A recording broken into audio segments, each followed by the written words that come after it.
To understand what I'm about to tell you, you need to do something first. You need to believe in the impossible. Can you do that? What do you desire that you can't have? Now you should at least give a brother a moment to say something heroically clever. You have failed this city. So I have this thing with rolls? Just the end of the world. There's about a dozen ways that I could stop you right now. But I don't think I have to. You're the boy from the circus. I started up a security firm. Finally, a superhero team I can actually get behind. In the future, my friends may not be heroes, but if we succeed, they will be remembered as legends. Welcome to the DC TV report for the week ending Saturday, January 18th, 2020. I'm Little Eddie O'Hare. And I'm Sarah Netzley, academic by day, writer by night. We're here to bring you recaps, news, and commentary for all live-action television shows based on DC Comics. And we have fresh episodes! It's been a while. Yeah. Yes, it has. It's been a month. It feels like it's been longer. I guess I really enjoyed that time, that downtime. Yeah. But we have a giant two-parter ending to the Crisis on Infinite Earths crossover to discuss. And Sarah, oh my god. This was huge. So we're going to talk about it in detail, but Ed is a comic fan and a consumer of the Crisis ages before it was a twinkle in Mark Guggenheim's eye. Were you satisfied with the experience? Yes. I was satisfied. Yes. In fact, I would looking back at it, it is actually kind of surprising to me the parallels I'm seeing between the first three parts of Crisis and the second two parts with Avengers Infinity War and Avengers Endgame. It almost felt like let's do this on a TV budget. But it, in a way the Crisis felt like it had an even larger scope because it wasn't just one cinematic universe. It was an entire multiverse. It was every permutation of these characters in television and movies for the last 50 years. Mm-hmm. So, yeah, a lot to think about. Well, I was excited for all the. It's just one of those you never expected to see it pay off in live action real time. So I'm excited for everybody who loved it when they were a kid or found it more recently. And I don't know, thank you, CW. Yes, you did insane feats of scheduling for us, and we are grateful. Yes, we are grateful, and thanks to our listeners for tuning in, and checking us out. I know it's we've been going through these retro picks for the last few weeks, but and it's been fun, but it is nice to have some fresh meat to chomp on, and it really... Can we agree that you're not going to use that metaphor anymore? Okay. to have some to have some new episodes to discuss. Fresh meat to chomp on is just so visceral. I don't know. Okay. And however you're listening to this, whatever platform you're listening to this, we do appreciate it. And if you could tell all your friends about us, if you're on if your podcast app has the option to rate or review us, please do so. By all means, that helps people find us. If you want to be extra helpful, we are part of Wicked Theory Studios, and they have a patreon.com/Wicked Theory.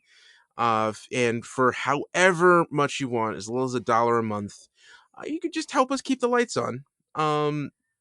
We Sarah and I do not get paid to do this. This is a labor of love, and every little bit just it just helps out with bandwidth and all of those costs. And there's a free podcast there for you to check out called Ed Bonds with Bill. where I force our executive producer Bill Sweeney to watch James Bond movies. The last one we watched last week was Skyfall, which which is one of the more recent Daniel Craig movies, and I have a YouTube channel now, Geek Sports Haven. There are a couple of fun little videos there. Sarah, have you checked that out yet? I have. They're delightful. Oh, thank you. um, yeah. So there's we've got the Oscars coming up, and pro football's in the playoffs. So there's I'm sure you're going to see a lot of content coming out there over the next few weeks. So, Geek Sports Haven is that obviously you're going to have the sportsing, but are you going to do Oscar content? Are you going to do movie talk? Or what can people?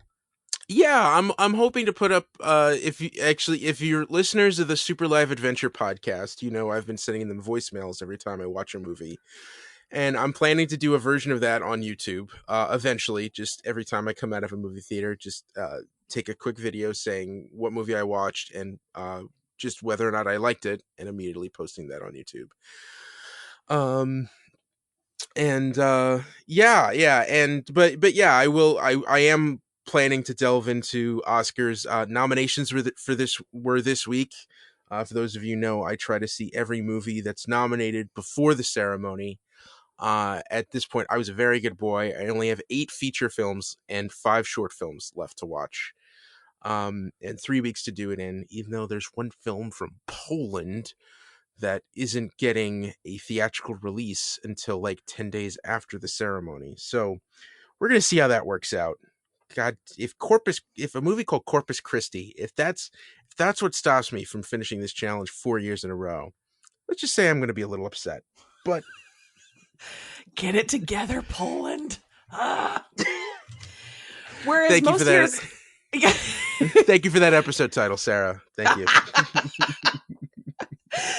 Most years, I am lucky if I have seen all the Best Picture nominees, and that's about as far as I get. So this is how your DC TV report hosts are different. Yeah, well, there's a good batch in there, and one of them includes a DC movie. So there you go. I am on record about that DC movie. Joaquin Phoenix is doing things that have never been done before. Heath Ledger won an Oscar for doing that thing. Hey, we're gonna watch Harley Quinn, Birds of Prey, Fantabulous Emancipation, right? We're gonna do an episode on that, right? Oh, of course, okay. Of course, all right, of course. That's the movie I'm most interested in coming up. You can keep your Corpus Christi. So yeah. Sarah, how are you? How are you doing? What has been going on with you? I feel like I've been dominating this conversation so far. Well, is everything okay? Is everything all right? Now that you've asked. No. My winter break is coming to an end. The spring semester starts Wednesday, and my time as a woman of leisure in stretchy pants is over. So I'm in mourning. But it's okay. It's good. I have good classes this semester. It's always nice to see colleagues, to see students. So it'll be good to be back. But I am going to have to transition from staying up until 2 because I'm the nightest of night owls to actually getting back on a normal adult sleep schedule again. So wish me luck. Luck. And you were a guest on a podcast recently, right? Yeah, I recorded an episode for the Palmer Files with our buddy Agent Palmer. I think that's scheduled to come out in mid to late February, possibly, but it sounds like he likes to keep things kind of flexible over there. So, of course, I will be shouting that from the rooftops when it happens. But, we had a nice talk about, oh gosh, all kinds of things. I made him listen to me explain more than one communication theory. So, tune in, boys and girls. Okay. Okay, Sarah, we're back. Whew. Where'd you go, Ed? I don't know. Where did he go, George? Where did he go? Sorry, people. We had some technical difficulties, but we're okay now. We're on a stable internet connection, And you know what? I think Sarah, that's a sign to let's just jump into the episode. That You was ready the to go? universe booping our noses and saying, "Stop it now." Yes. Yeah. So yeah. We're gonna jump right in to our first new episode in like 4 weeks, and that is Crisis on Infinite Earths, Part 4. On the way to the dawn of time, Barry ran through the Speed Force collecting heroes who were sprinkled across Oliver's memories. Kara, Lex, and Ryan Choi were dropped off on the planet Maltus 10,000 years ago to try and convince Mar Novu to not accidentally create the antimatter universe. Last minute reveal: after defeating the Anti-Monitor and birthing a new universe, Oliver said goodbye to Barry and Sara. Crisis on Infinite Earths, Part 5. All of our heroes now shared the same Earth, and only the Paragons remembered the multiverse. Oliver Queen was missing and presumed dead. Giant Bebo attacked Washington, D.C. Nash Wells detected a surge in antimatter and discovered that the Anti-Monitor was still alive. Last minute reveal: as our heroes sat down for their first official meeting at the Hall of Justice, a crashing noise was heard because Gleek had escaped his cage. I'll be honest, the thing that brought my household the most joy was Gleek. And I'm including the Ezra Miller cameo in that. Ezra's fine. Gleek! Ed, they did the thing. They did the thing. The Crisis. The biggest crossover in maybe TV history? Maybe?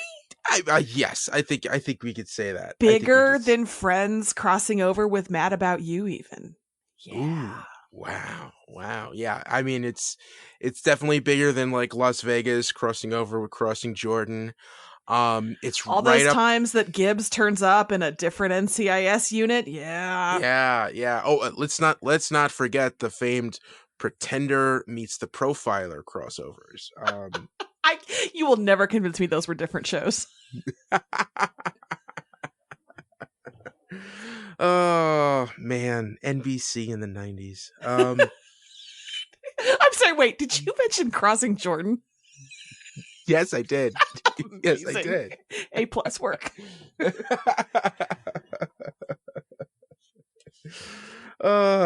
So yeah. This was a huge moment. Things to talk about. I am surprised. I mean, delighted, and also kind of surprised how close this actually stuck to the comic.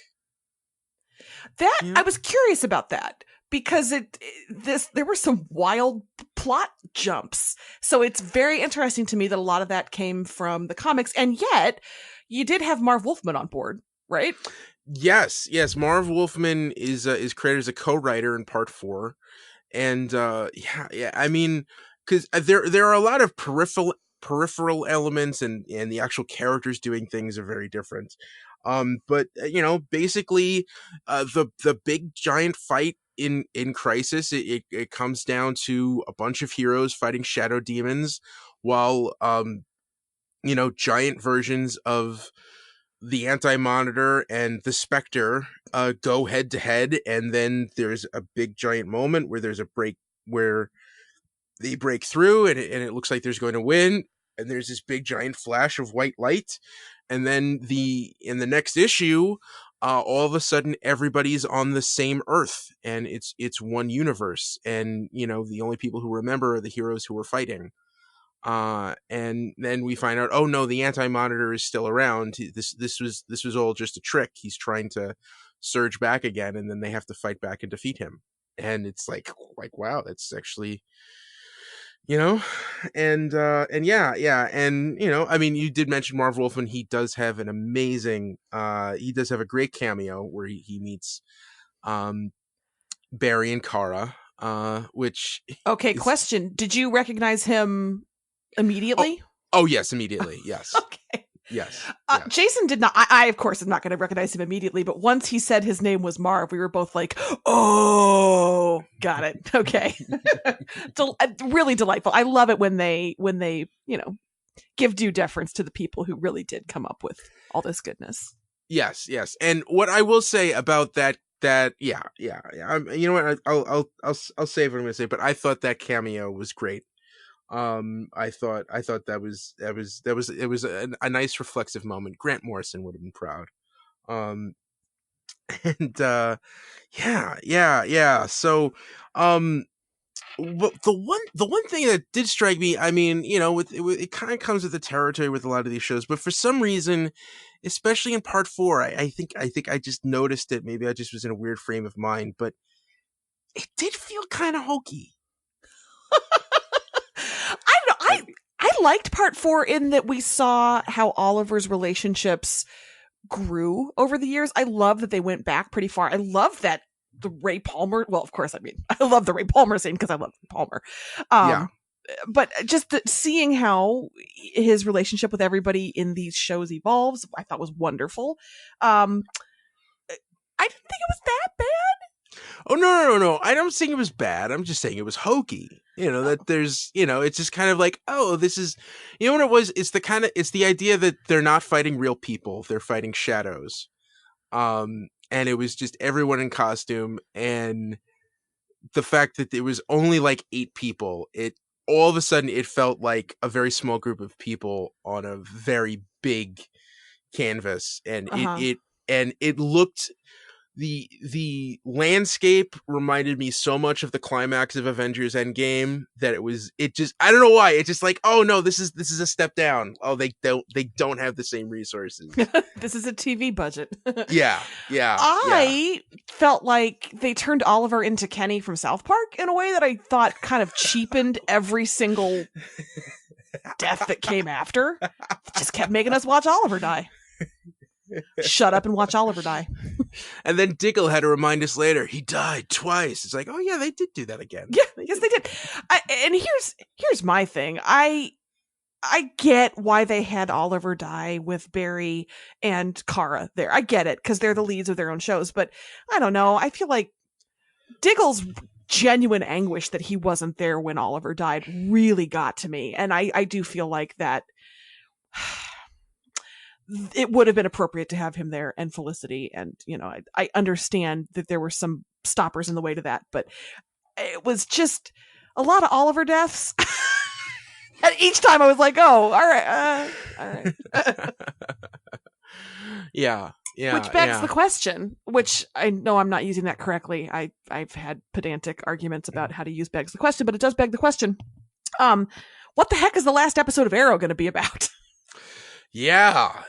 Like it's, I mean, maybe maybe Sarah's right and he is still the Spectre. And the Spectre's not always on Earth and he's not, it's not a corporeal form. I'm guessing that. I mean, they implied that Felicity's around. Even she's off getting milk. It's fine. Yeah, because she was doing a scan of the Earth and maybe I bet you Sarah's right, and that's kind of how Oliver is going to get to be with her. He's going to get a visit with her as a Spectre. And this is speculation on my part, but I mean that's at least what seems plausible to me at this point. Well, we saw her getting ushered into some new dimension, right, at the last season finale. So I'll be really curious to see what that is. I just hope they land it. I realize we're talking about Crisis crossover and not Arrow, but really this has all been an Oliver Queen swan song. So I just want to make sure he's properly feted. Yeah, and I mean technically these are the Arrow and the Legends of Tomorrow hours of the crossover. So, we can go into that. And I mean, so the Arrow hour was real flashy. Yeah, and I would say the Legends hour felt a lot more like Arrow because it was all Oliver morning. Yes, and Supergirl. It felt more like I was just strangely dispersed. Yeah, well, I mean, to me, that just shows that they did a very good job balancing the shows. This was not like other crossovers where it's like, okay, this is definitely the Flash hour of this. And like, no, like if you didn't tell me, I wouldn't be able to pick out which was which. Yeah, good luck to whatever streaming service ends up with this stuff, because how are you ever going to line up? I mean, this is technically Arrow episode whatever, right? So that just, what a nightmare. Well, I mean, I wouldn't be surprised if they, because like CW is actually posting this on their website and in their app as its own thing, as like a 5-part crisis crossover. So you can watch them all together. You don't need to go hopping around shows. So let's talk about the fallout and Earth Prime. Yes. So yeah, everyone's on one Earth now. So not just, Flash, Arrow, and Legends are on the same Earth, but now they've got Supergirl and Black Lightning. And Superman. Yes. And Superman. All on the same Earth. And Sarah Diggle. I'm sorry. Oh yeah, that's right. Connor's gone. There's no Connor Hawke, because I guess they didn't want to pay the adult actor to be in the Canaries spinoff. Poor guy. But Sarah and Lila get their daughter Sarah back. I'm sorry, Diggle and Lila get their daughter Sarah back. I'm very excited for them. Yeah, it's exciting. And so lots of different things, and I'm sure there will be other changes that we're going to see pop up over the course of these shows. And we do kind of get a Hall of Justice at the end. Sarah, how long do you think? It was nice, right? Yes, it was. And you have that memorial for Oliver there. And a never-ending. It looks like Carl lit a never-ending flame for him. And the table, Sarah. How long do you think it's going to be before we see everyone sitting at that table again? I bet we don't see that very often. No. I feel like they used it for this episode, and maybe we'll see it at the next crossover in 2021. Yes. Yeah, that sounds about right.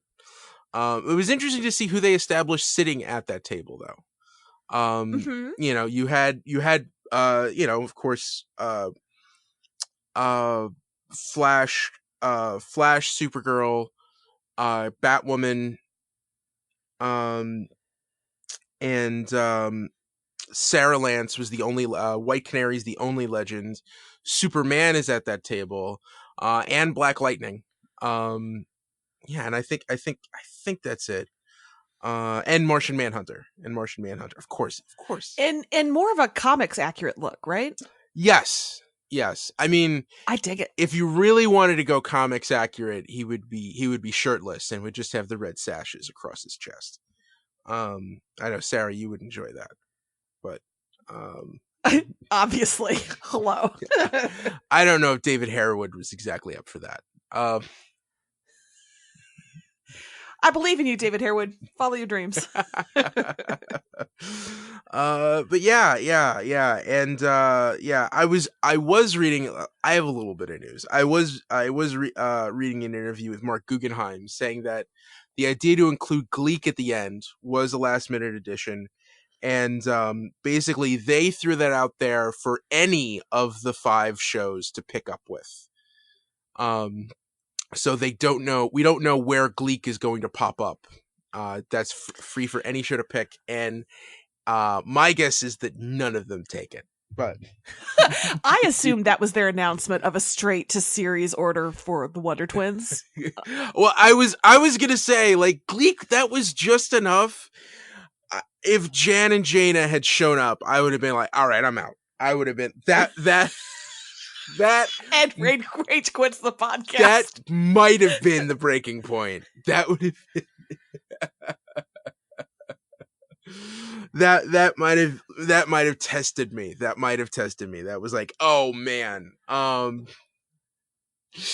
but that they got that. And I think even more exciting is the new multiverse that they showed. Okay.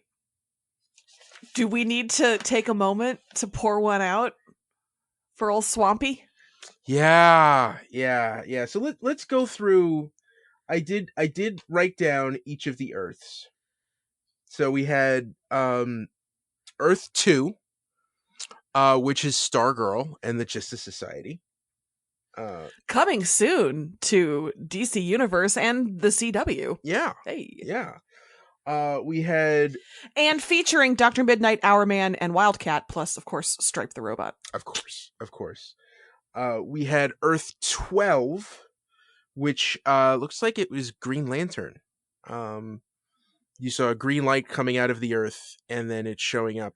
And then coming soon to HBO Max. Yes, yeah. Sorry, this is a big commercial for everything. Yeah, but like that was just enough to be like, ooh, that looks cool. I hope it's better than the Ryan Reynolds movie. Let's hope. I mean, inevitably it will be. Yes, we have Earth 19, which we saw all swampy there. Man, I mean, can you explain this numbering system to me? I have no idea. I mean, okay. Earth 2, because like Earth 2 was the Justice Society was originally on Earth 2, so that makes sense. As to 12 and 19, I don't know. Earth 9 is the Titans Earth. Sure.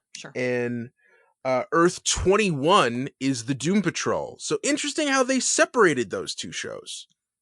And the one that really got me was Earth 96, where we saw Brandon Routh in the Superman costume, and that the black on the S shield is now yellow again.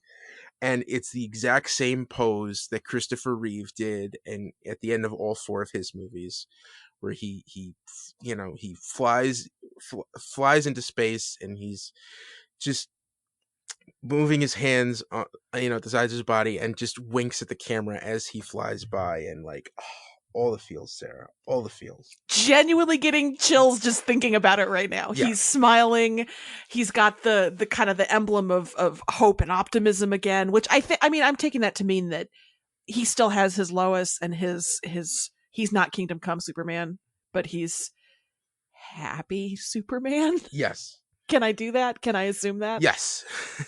Yes. Yes. It was glorious. It was, of course, I mean, I had joked with a friend before watching the final 2 hours, like, all I need is smiling Ralph Superman. This is the only thing I need to be happy. And they gave that to me. So thank you. Yeah. And so we end up on Earth Prime, which is where all of the CW shows will now exist. And apparently Lex is a big damn hero. Yeah, Lex is a Nobel Peace Prize winner. And he bought the DEO. So yeah. Look forward to Kara dealing with the fact that her boss is Lex Luthor. I feel like, as the EW.com Supergirl recapper, I'm the one whose show has changed the most. Okay, obviously Arrow is gonna have big changes, but it's coming to an end. But Flash, I'm assuming it's pretty much there. But dang, that's a lot of changes. And of course, Kara can't say, "Are you kidding me with this guy?" Because everybody loves him. It's gonna be rough. I can't wait. Yes. Yeah, it's gonna be a lot of fun. And so worlds lived, worlds died, and Swampy. Yeah. The multiverse will not be the same. So things I loved from this 5th hour. Kara, so happy to see Kate. I love them, and I cannot wait to see them on the same Earth interacting a little bit more. I loved Mick, when somebody said, "Oh, hey, read your novel," being like, "Which one?" I'm very prolific, very funny. And of course, Ray Palmer telling Kara to throw it like a girl. Was it cheesy? Yes. Did I like fist pump like a super dork? Yes. My question, was that line written on the day? written 2 seconds. Was that just Brandon Routh talking? I don't know. No. Did Melissa Benoist do like 5 takes where she's trying to throw it, and it always looks like she's throwing it like a girl, and then whoever the director was came up with the fix and said, okay, Brandon, when you hand her the bomb, just tell her to throw it like a girl, and then we're covered. No, they scripted that. Okay, if you say so.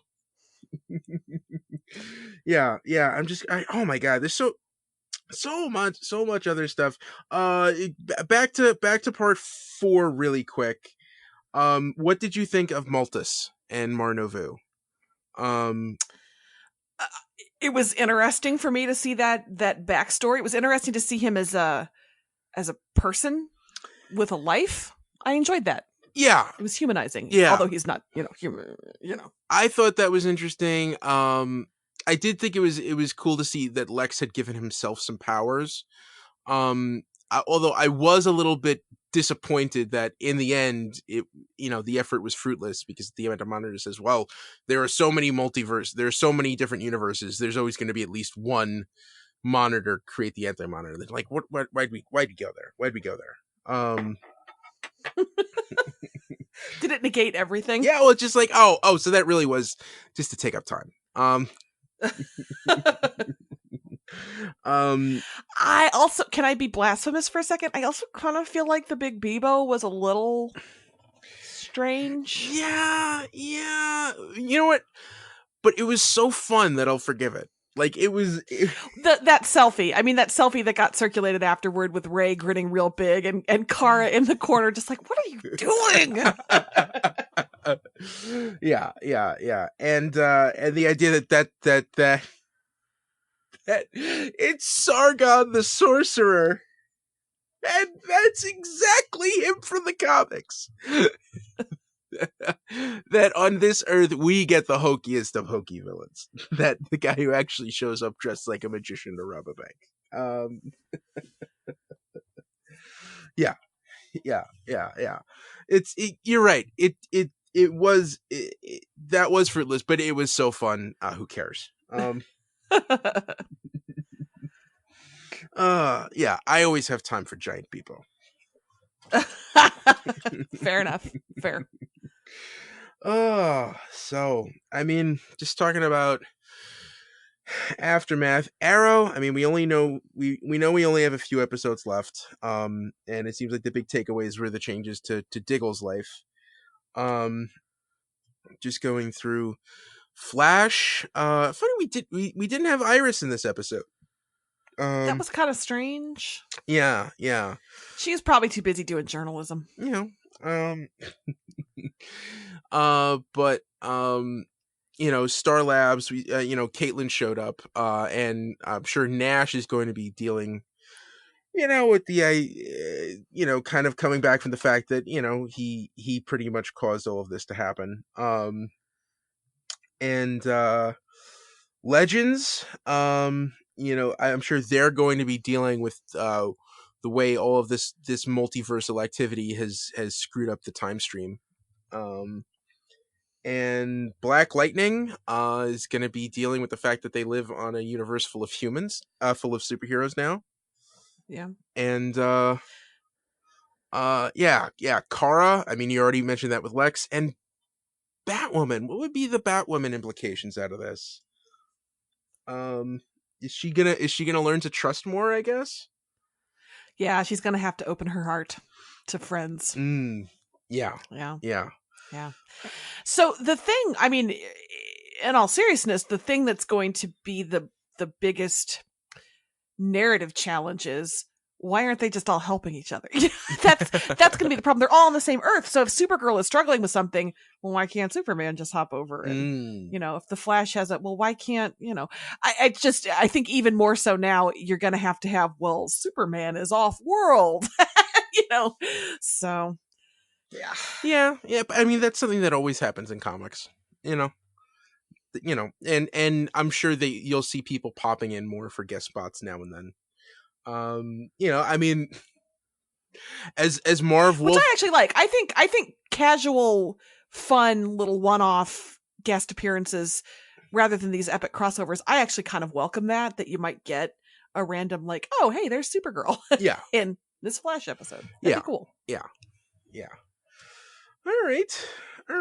I think is there anything more that we've talked that have we talked it out enough, or can we start to pivot to news? We can pivot to news, I think. All right, so let's do news for the crossover. So, indeed, future crossovers are going to return to their roots, and by that, I mean they are going to be a little bit smaller. It sounded like this one broke everybody, so they're going to make the scale a little less epic in future crossovers. So, but job well done, y'all. Job well done. Yeah. Moving on to... Oh, did you have other thoughts? No, I think that's it. Now, I mean, technically this was the first episode of Legends of Tomorrow. But I feel like we should do a little bit of a refresher because next week is actually, they're saying it's going to be the season premiere. Sure, hit it. So yeah, let's just review. I'm going to read the recap from the season 4 finale from Legends from back in last spring. The episode was called Hey World. And Neron and Tabitha continued their campaign of fear, hoping to harness enough energy to unleash hell on Earth. Nora and Constantine teamed up with Astra in Hell to try and steal Ray's soul token. The Legends plan to assuage people's fear of magical creatures by actually building Hayworld. Last minute reveal, Astra exchanged a large handful of tokens for the souls of some of history's most notorious sinners. So we're chasing sinners this upcoming season, apparently, again. Yes. And like, I did watch the finale last night just to remind me and like how crazy this show is. But you had the whole thing going on with magical creatures, and it turns out our bad guys were demons and the fairy godmother. Do you remember the whole fairy godmother aspect to this show? I remember that she got to kiss Brandon Routh. Yeah, I too rewatched. So yes, and of course Nora Dark then assumes the polyester dress of it all, which is delightful. Yes. I forgot that Gary had gone evil. Yeah, that was a nice reminder. Yes, briefly. Yeah, it's Gary. It's brief. Yeah. So now there's Astra has all of these sinners, and probably the aftermath of Crisis, and wow, yeah. So this is it's gonna be a lot on the Legends plate, and we've already found out some stuff like the fact that Ray and Nora are gonna be leaving the show. Yeah. I'm not ready. Yeah. And like that might be is that a good time to pivot to news? Yeah. Kind of, sort of. Mm-hmm. Just that Phil Klemmer, the showrunner, talked to TV Guide and explained why Ray and Nora are leaving. He talked about the Wave Rider being sort of a home for broken people or people in that Peter Pan Arrested Development. But as you grow and develop and you take on responsibilities and you want a different life for yourself, and that he said it's a good thing that Ray and Nora are at the point where they want more than what the Wave Rider can give them, that they want to take on that sort of new grounded, settled responsibility of a life outside of that. So that's a lovely thought, that they're ready to move on to the next stage of their life. And I'm pleased that it sounds like they're going to give them a happy ending with a door open for them to come back if they want as guests. But I feel like that says terrible things about the rest of the Legends. Like Sarah and Ava, I think, are mature, grounded people doing responsible, important work. So, I mean, they're not broken. I don't know. It was a great thing they said, but I was just like, ooh, implication for the rest of the characters. yeah, but I think Sarah also does feel a sense of responsibility being the captain.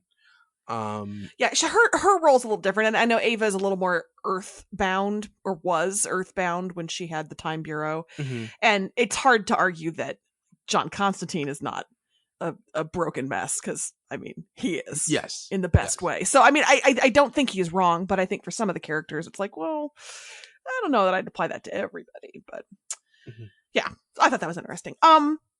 We also have some casting news. Joanna Vanderham, who you may know from Warrior and Man in an Orange Shirt? Question mark? Okay. Will recur as a big bad, a ruthless killing machine with daggers made of bones, and a link to Charlie the Shapeshifter. Ooh. All right. BT Dub's Warrior is a Cinemax show. I don't know if it's actually pretty good. So anyway. I thought it was. Oh, I thought you were talking about that movie with Tom Hardy and Joel Edgerton. Hang on, I just need a second. Tom Hardy, shirtless boxing. Okay, all right. I'm good. I can go. I think that means the Cinemax show and not Tom Hardy shirtless boxing. We also have a name for the Legends series finale, which feels ridiculous to be talking about now because it's just premiering, but it will be called Swan Thong. I love them so much. Never change, Legends.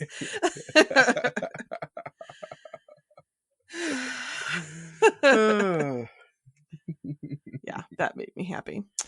So that'll be episode 15 because they always do a little shorter season. And that's all I've got for Legends. We can move on to some big news for Superman and Lois. Superman and Lois. Which has been ordered straight to series. Congratulations. Yeah. Yeah. That's I'm excited. Yay. We're gonna see we saw this in the crossover episode that they have two sons. They've got two boys. So we're gonna see a slightly different take on Superman and Lois than I think we've seen in a lot of pop culture. TV, especially, that they're gonna be a settled married couple parenting. So okay. Yeah. I mean, Lois and Clark was about them, starting their relationship, through getting married, and I guess this is going to be them. They're already married, and it's going to be about them having kids. So it's kind of like the growing pains version of Superman. Oh God. Great. Because I don't know if you read Super Sons, but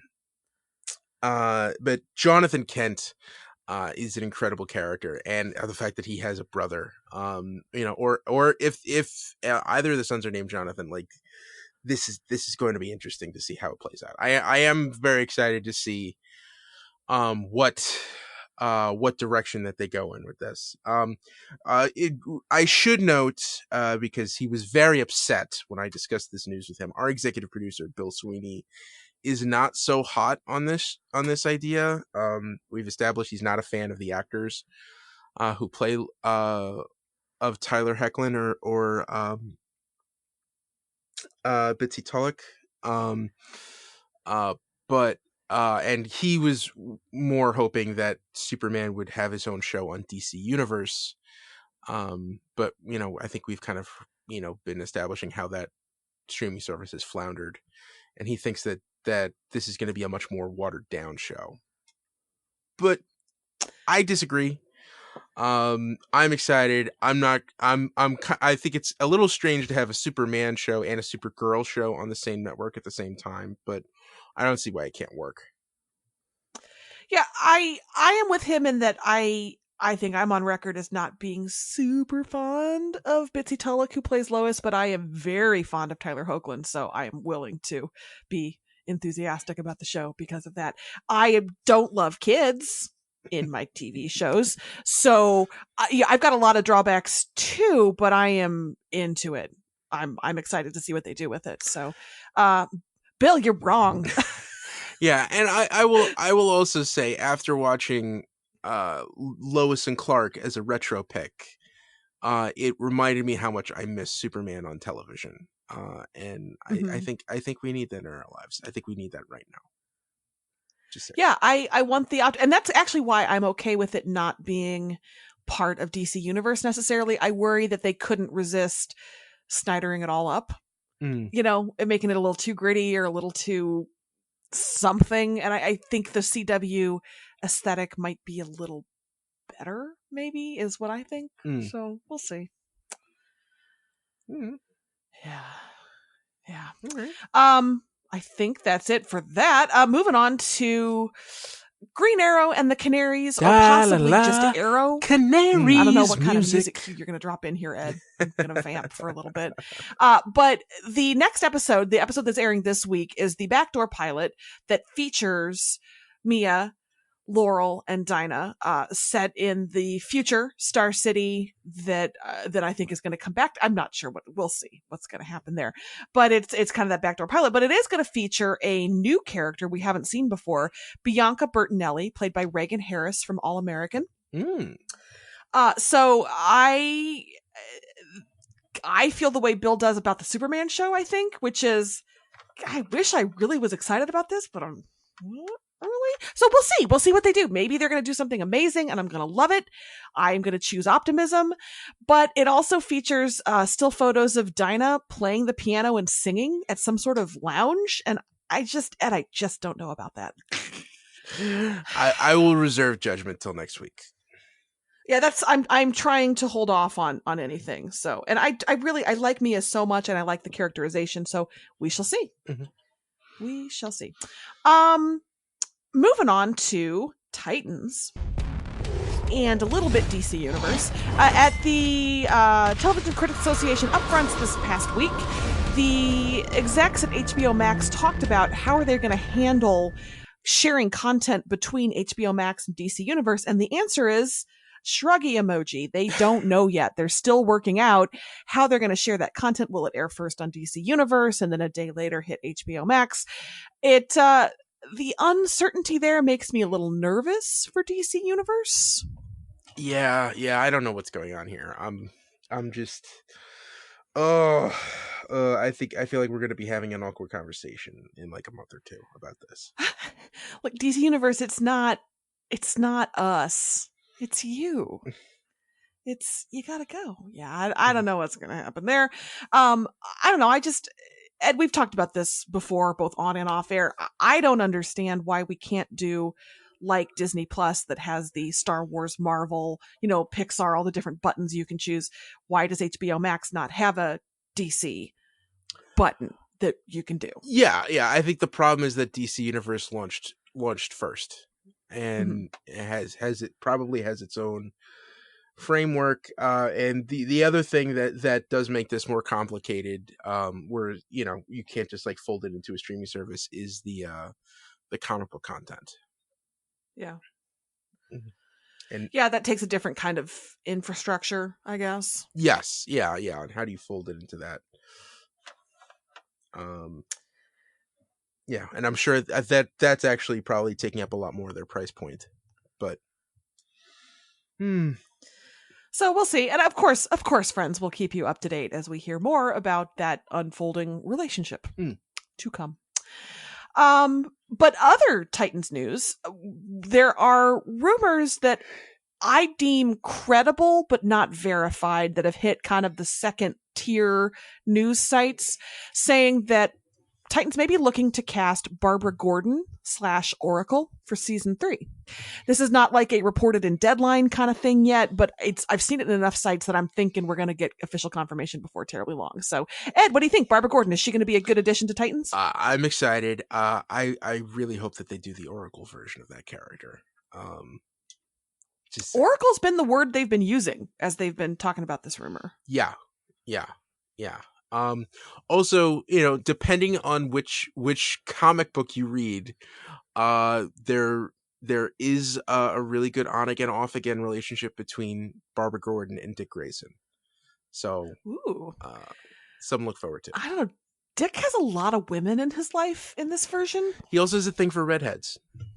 All right, fair. Yeah, I mean, he also is played by Brandon Thwaites, so like I get it. Yeah, I get it, ladies. Yeah. But yeah. I mean, depending on what form she's taken, Starfire's hair is sometimes pink and sometimes, but in the comic she's a redhead. Just say it. So yeah, that could be an interesting love triangle too. Yeah. Mm-hmm. All right, cool. Into it. Moving on to Green Lantern. Ooh. Yay! Also, at the TCAs, we got some more details about the potential HBO Max series on the Green Lantern.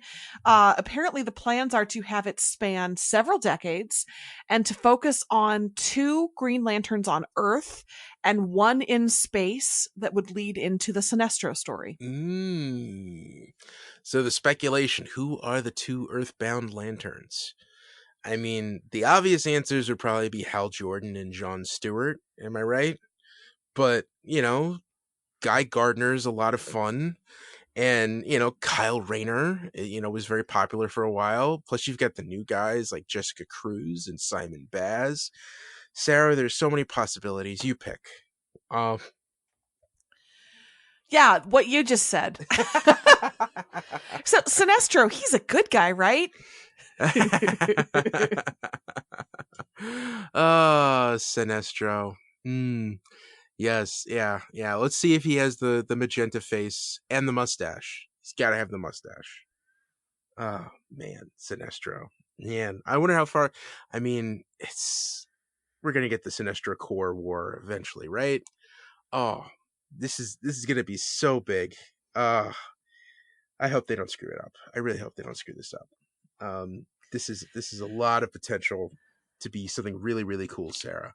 But it's something they could easily screw up. So let's keep fingers crossed here. It seems really special effects heavy. Oh yes, very much so.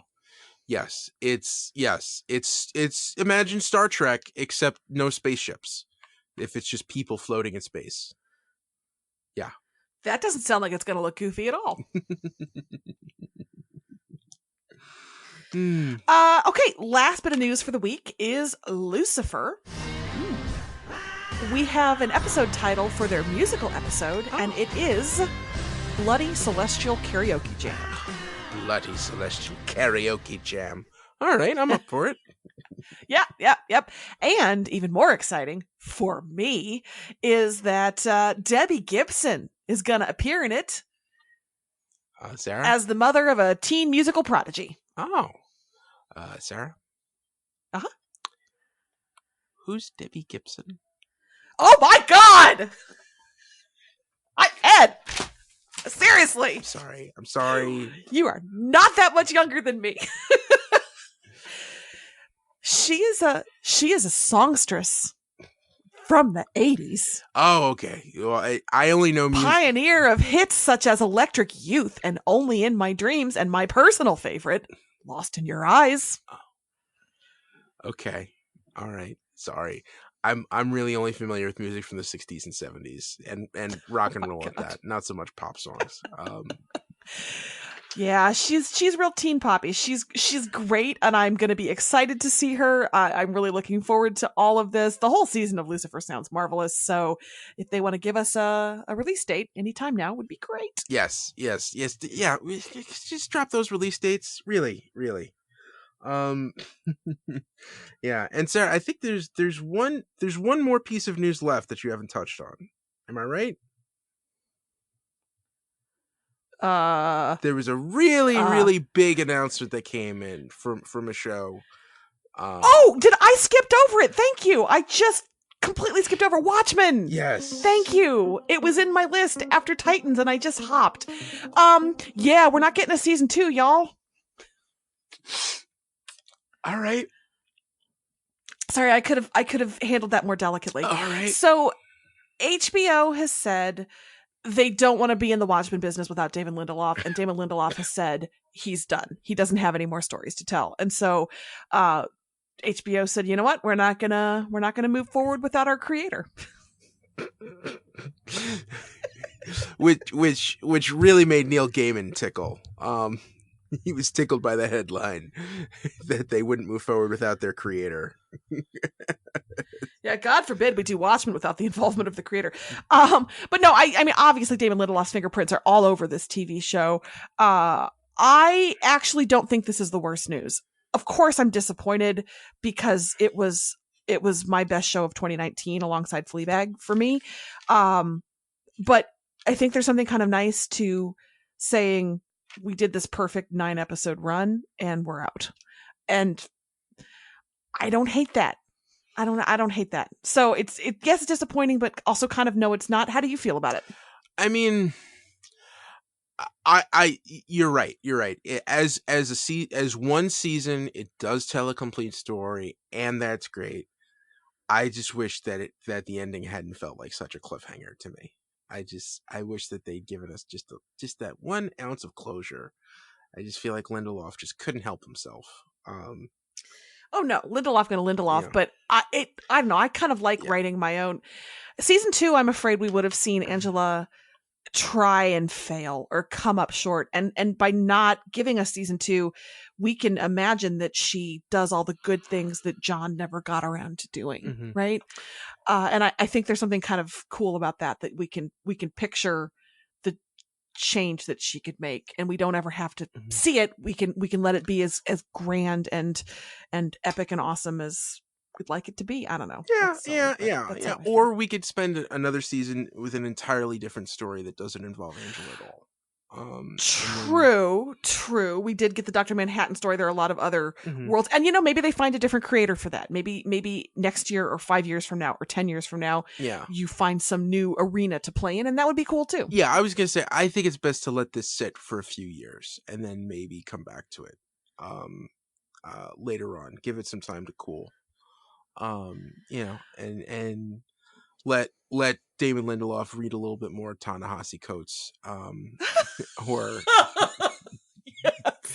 yes, or some other academic, and maybe come up with an idea for a story that revolves around a different social issue.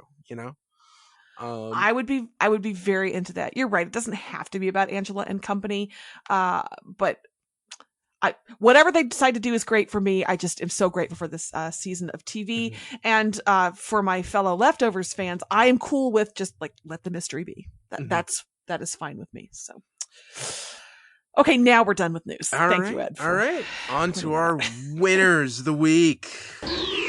Sarah, you go first. Oh, everybody knows what I'm going to say. I'm so obvious, and I've said this before, and I'm going to pick it again. It's the Brandon Routh Superman flying through space, smiling in the classic Superman pose, part of the canon, happy again. That's all I needed, and I got it, and thank you, Superman. There you go. I'm also going to choose a small moment, and that is Marv Wolfman. Marv Wolfman is my winner of the week. Not just that he got a really, really solid adaptation of his story into a 5-part television series, but also that cameo. I don't care if he's dead. Stan Lee can eat his heart out. I'm just saying. I thought, from a comic creator who doesn't do a lot of self-promotion at all, I thought that was some damn fine acting. Some damn fine amateur acting. I'm just saying. It was a lovely moment. And by the way, if you feel as though Ed has maligned Stan Lee, please address your comments to him. Oh. just I don't know. I mean, Stan Lee always gets it. DC Comics does not really have like they never had one comic creator who was really like a face until like maybe Jeff Johns. And seeing him and actually getting to interact with his characters, two people who he saw fit to put to death. And and for him to explain, oh, you guys team up all the time, and you always have. I thought that was a great moment. That's my winner. Good choice. Sarah, we're done. We finished an episode. The length of this does not bode well for when we have a bunch of shows back. No. I think we'll get back into the groove. We got 5 next week. Oh Lord. Here we go. I think everything comes back except Flash. So we have 5 episodes next week. Awesome. All right. Well, that's the DC TV report for this week. You can find us on Twitter. I'm at Little Eddie O'Hare. And I'm at Sarah Netzley, SaraNetzley. And follow the show on Twitter at DCTV Report. Send along your emails to dctv@wickedtheory.com. Also, be sure to subscribe to our show on your podcast app of choice and rate and review us. That helps more people find us. Check out our sister show, The Wicked Theory Podcast. This has been a Wicked Theory Studios production. Executive producer, Bill Sweeney. Visit us at wickedtheory.com.